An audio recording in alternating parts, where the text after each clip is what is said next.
तो कैसे हैं आप लोग। मेरा नाम दीपक है और ये मेरा चैनल साइकियाट्री फॉर सक्सेस। और आज हम मेन का जो लास्ट टॉपिक है वो डिस्कस करने वाले हैं कि जितने तरीके से क्वेश्चंस आते हैं वो हमने अब तक की वीडियोस में डिस्कस किए हैं। और एक क्वेश्चन और आता है मिसिंग फ्रीक्वेंसी का, जो बहुत पूछा जाता है आपके एग्जाम में। और ये एक फोर्थ पार्ट है हमारा मीन का, और अब तक हम 3 पार्ट ऑलरेडी बना चुके हैं।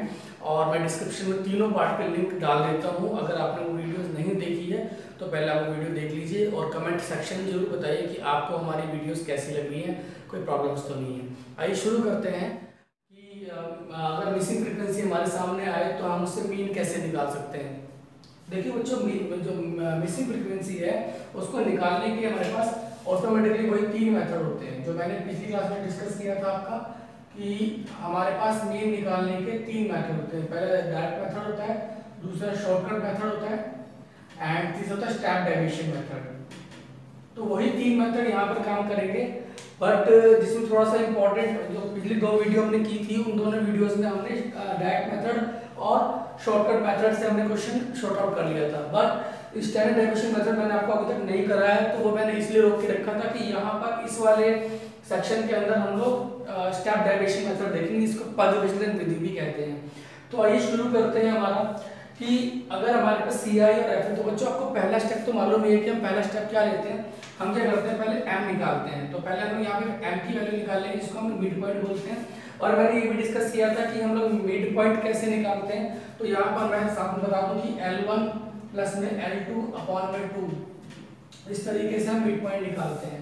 देखो बच्चे, ये जो होता है आपका पहले वाला जो होता है L1 होता है और सेकंड वाला जो होता है वो आपका L2 होता है। तो L1 हमारा 11 है और L2 हमारा 13 है, यानी 11 और 13 है, दोनों को प्लस करते हैं अगर आप लोग तो देख लेते हैं 11 प्लस 13 अपॉन में 2, इट मींस हो गया 24 अपॉन में 2, यानी कितना हो गया 12 हो गया। यानी इसका जो मिड पॉइंट आया वो कितना आया 12। और एक चीज मैंने बताई थी आपको पहले भी कि अगर हम लोगों ने पहला वैल्यू निकाल लिया है और सभी का जो डिफरेंस है वो सेम है, तो हम क्या करेंगे, उन डिफरेंस को ऐड करते चले जाएंगे। और बाद में चेक भी कर सकते हैं लोग, ऐसे 15 में 13 प्लस करेंगे 28 होता है, उसका हाफ होता है 14। अगर 12 में हम 2 जोड़ते हैं तो 14 होता है। तो इससे इस तरीके से हम क्या कर रहे हैं बच्चों कि 2 सभी में प्लस करेंगे तो हमारा पूरा एम निकल कर आ जाएगा। चलिए हम सब में 2 प्लस कर देते हैं।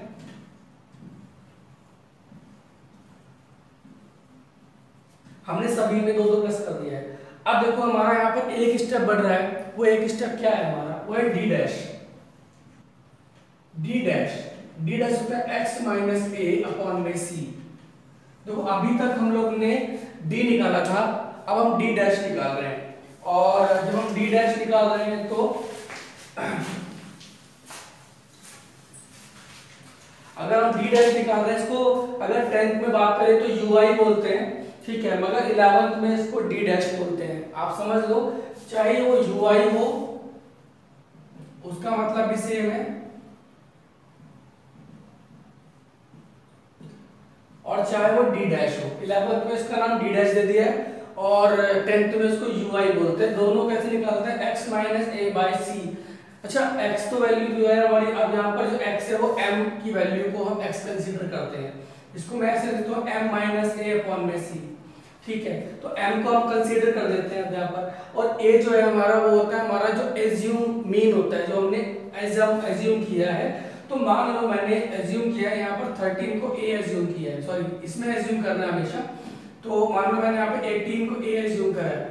आप ध्यान रखो, आप भी गलती कर सकते हो कि आपको f में a एज्यूम नहीं करना है, आपको m में x में ही a एज्यूम करना है। एंड देन हमने क्या करना है बच्चों, मैं एक बार स्टेप करके दिखाऊंगा, फिर आप उसको उस हिसाब से करेंगे। हमने क्या करना है, देखो डी डैश की साइड में निकाल के दिखाता हूँ आपको कि जो हमारा m है वो 12 है और a कितना है 18।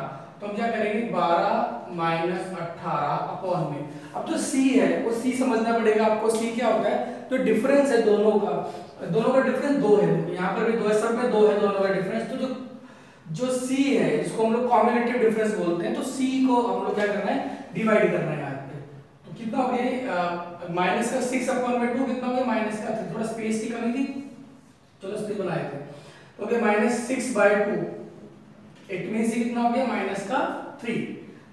आप ये देख सकते हैं, मैंने बोला था कि एक बार करके दिखाऊंगा, फिर बाकी हम लोग ऐसे करेंगे। 14 में से 18 माइनस करेंगे तो माइनस का 4 आएगा, देन डिवाइड करेंगे तो माइनस का 2 आएगा। तो मैं यहाँ पर क्या करूंगा, माइनस का 3 लिख देता हूँ यहाँ पे, ये माइनस का 2, ऐसे इसको करेंगे तो माइनस का 1 आएगा, यहाँ पर 0, यहाँ पर फिर 2 1 आएगा, यहाँ 2 एंड देन यहाँ पर 3।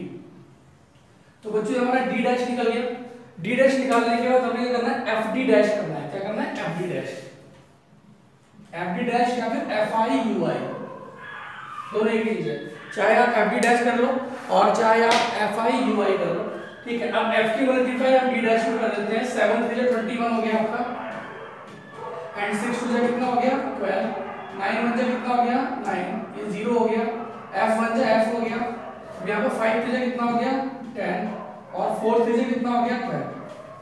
अब हम क्या करेंगे, प्लस की वैल्यू को अलग कंसीडर कर लेंगे। इसमें जो मीन है वो मीन भी कुछ दिया होता है, ठीक है, जो हमने यहाँ पर नहीं लिखा है। सब ध्यान दो, जो मीन है वो कितना था इसका, 18 है, कितना है बताना पड़ेगा आपको कि मीन कितना है। मीन हमने लिखा नहीं यहाँ पर, उस क्वेश्चन में देख के आपको बताना पड़ेगा इसमें मीन कितना दिया हुआ है, ठीक है। आपको यहाँ पर मीन दिया होगा, ठीक है। अभी हम क्या करेंगे, सबको टोटल कर लेंगे। यहाँ टोटल करते हैं, शायद 18 होना चाहिए मेरे ख्याल से, ठीक है। तो मीन इसका 18 आएगा। तो 7 और 6 13, 13 और 9 कितना हो गया आपका 22, 22 और 13 कितना हो गया 35, 40, 44। तो ये हो गया 44 प्लस में है, ठीक है। और यहाँ पर करेंगे तो 21 और 12 कितना हो गया आपका 33, 33 और 9 कितना 42।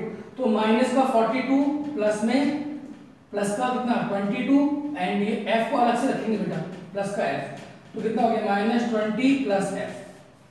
तो ये हमारा अभी तक की वैल्यू आई है कि -20 प्लस में f की वैल्यू हमारी आ गई है। तो हमारा जो फॉर्मूला होता है वो फॉर्मूला आपको यहाँ नीचे लिख देता हूँ, पूरा का पूरा क्वेश्चन नीचे सॉल्व करेंगे।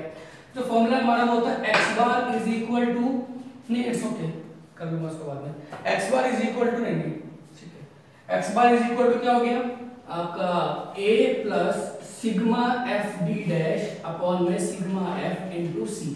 तो a हमारा बच्चों कितना है यहाँ पर, a देखो आप 18 हमारा यहाँ पर 18 प्लस में सिग्मा एफ डी डैश कितना है हमारा, एफ डी डैश आप देख सकते हो यहाँ पे कितना है -20 प्लस में f, इसको मैं ब्रैकेट में ले देता हूँ।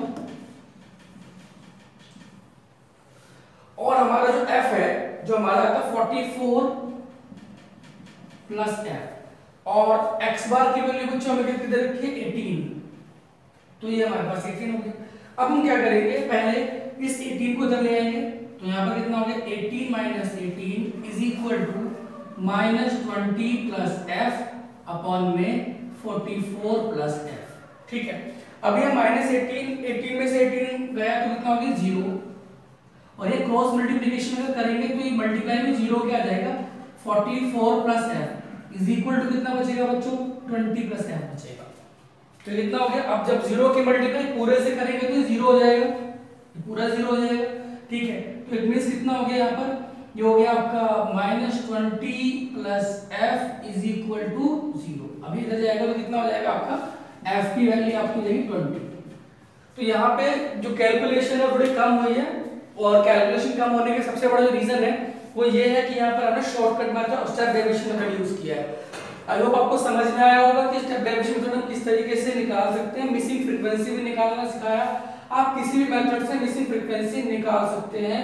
अगर अभी भी आपको आपकी एनसीईआरटी की बुक में, आरडी शर्मा में, पीके गर्ग में कहीं पर कोई प्रॉब्लम आ रही हो मीन से रिलेटेड, तो आप कमेंट बॉक्स में उस क्वेश्चन की फोटो खींच के डाल सकते हैं, मैं यहाँ पर आपको वो क्वेश्चन करा दूंगा। अब मेरे ख्याल से मीन में ना इसके अलावा कुछ नहीं है। और जब भी हम नेक्स्ट क्लास के अंदर मिलेंगे बच्चों तो उसमें हम लोग मीडियन डिस्कस करेंगे एंड देन फिर मोड डिस्कस करेंगे, ठीक है।